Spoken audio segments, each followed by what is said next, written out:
आइए my dear students, आज topic number third topic पर अपन गुफ्तगू करेंगे। आज का थर्ड वन टॉपिक है हमारा हुब्बुल वतनी पर मबनी नारे लिखते हुए एक वर्क़िया तैयार कीजिए। आप हुब्बुल वतनी यानी देश और की मोहब्बत में कुछ नारे लिखिए।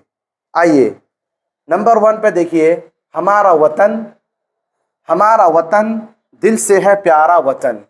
नंबर 2, हिंदुस्तानियों का नारा है हर त्यौहार हमारा है। नंबर 3, मुल्क खुशहाल तो हम खुशहाल। नंबर 4, कौम की तरक्की मुल्क की तरक्की।